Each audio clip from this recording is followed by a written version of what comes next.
नई दिल्ली। बिहार के मुजफ्फरपुर से एक निहायत ही सनसनीखेज मामला सामने आया है, जिसे जानकर किसी का भी माँ की ममता से भरोसा उठ जाएगा। यहाँ एक माँ ने अपने आशिक के साथ शादी करने और जिंदगी गुजारने के लिए अपने ही हाथों से अपनी 3 साल की बच्ची का कत्ल कर सूटकेस में उसकी लाश भरने के बाद फेंक दिया और फरार हो गई। मिस्टी नाम की बच्ची की हत्या की मिस्ट्री को सुलझाने के लिए पुलिस ने तकनीकी की मदद लेकर महज 48 घंटे में ही इसका खुलासा कर दिया। क्राइम फाइल सीरियल देखती थी आरोपी महिला। यह सनसनीखेज वारदात मुजफ्फरपुर जिले के मिठनपुरा थाना इलाके के रामबाग का है। यहाँ शनिवार को एक लाल रंग के सूटकेस से बच्ची का डेड बॉडी बरामद किया गया था। मिठनपुरा थाना पुलिस और एफएसएल की टीम मौके पर पहुंचकर मामले की जांच पड़ताल की थी। डेड बॉडी को अपने कब्जे में लेकर पुलिस ने पोस्टमार्टम के लिए भेज दिया था। इसके बाद मृतक बच्ची की पहचान मिठनपुरा थाना इलाके के रामबाग जानकी बल्लभ शास्त्री मार्ग पर रहने वाले मनोज कुमार के 3 वर्षीय बेटी मिस्टी के तौर पर की गई थी। जब पुलिस मिस्टी की मर्डर की हिस्ट्री सुलझाने में जुटी तो पता चला कि बच्ची की हत्या के बाद से उसकी मां घर से गायब है। इसके बाद पुलिस ने मामले की गंभीरता को देखते हुए पहले मिस्टी की गायब मां के बारे में पता लगाने में जुट गई। पुलिस को मिस्टी की मां मुजफ्फरपुर जिले के रामपुर हरी थाना क्षेत्र में मोबाइल लोकेशन पाया गया, जहां से पुलिस ने उसे गिरफ्तार कर लिया। पुलिस पूछताछ में उसने सारे राज उगल दिए। मां ने कहा कि वह लगातार टीवी पर क्राइम फाइल सीरियल देखती थी। उसी से प्रेरणा लेकर अपने आशिक के साथ भगाने के लिए अपनी ही बेटी का कत्ल कर दिया।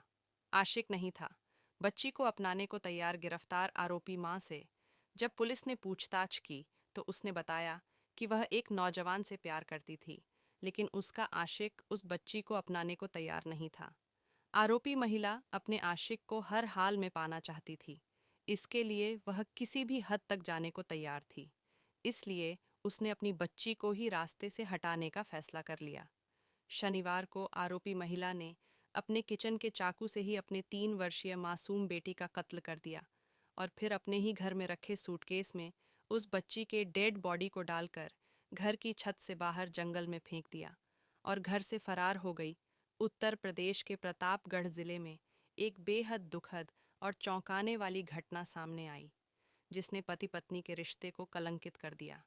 इस घटना में पति ने अपनी पत्नी को सिरप में जहर मिलाकर पिला दिया, जिससे उसकी मौत हो गई। घटना के पीछे पति पत्नी के बीच का तनाव और पति का दूसरी महिला से प्रेम संबंध था, जो इस दुखद अंत का कारण बना।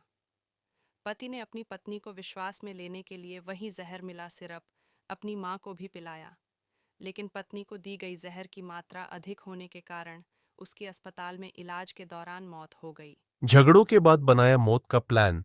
इस मामले की शुरुआत प्रवीण पांडेय और उनकी पत्नी सन्नू देवी के बीच लंबे समय से चले आ रहे झगड़ों से हुई। उनकी शादी 2017 में हुई थी और उनके 2 बच्चे भी थे। शादी के कुछ समय बाद ही प्रवीण का किसी अन्य महिला के साथ प्रेम संबंध शुरू हो गया। जब सन्नू को इस संबंध का पता चला तो उसने अपने पति को कई बार समझाने की कोशिश की, लेकिन प्रवीण अपने प्रेम संबंध को जारी रखता रहा। यह स्थिति सन्नू के लिए मानसिक और भावनात्मक तनाव का कारण बन गई थी। पहले भी की थी हत्या की कोशिश। सन्नू के भाई नीरज मिश्रा ने पुलिस को बताया कि प्रवीण ने पहले भी सन्नू को मारने की योजना बनाई थी। उसने एक बार बाथरूम के पास एक तार छोड़ दिया जिसमें करंट था, जिससे सन्नू की जान को खतरा हो सकता था। हालांकि उस वक्त किसी तरह से सन्नू की जान बच गई थी। इस घटना के बाद सन्नू ने अपने पति से कई सवाल किए, लेकिन प्रवीण ने उन सवालों को नजरअंदाज कर दिया। अंततः प्रवीण ने इस बार जहर मिलाकर अपनी पत्नी की जान लेने की योजना बनाई।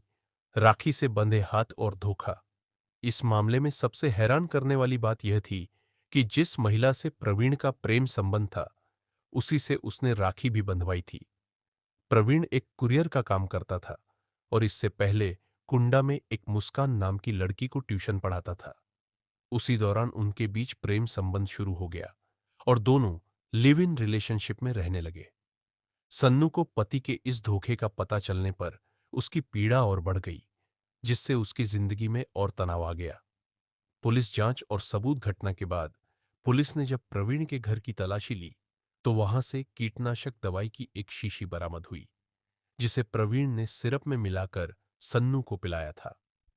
एसएचओ हथीगवा नंदलाल ने बताया कि इस मामले में पुलिस ने हत्या की धाराओं के तहत प्रवीण के खिलाफ मामला दर्ज कर लिया है। पुलिस अब इस बात की जांच कर रही है कि क्या प्रवीण ने इस हत्या की योजना पहले से बना रखी थी और क्या इसमें किसी और का भी हाथ था। प्रवीण और सन्नू का रिश्ता भी इसी बर्बादी का शिकार हो गया। पति के प्रेम प्रसंग और झगड़ों ने एक परिवार को तोड़ दिया और एक मां को उसके बच्चों से छीन लिया।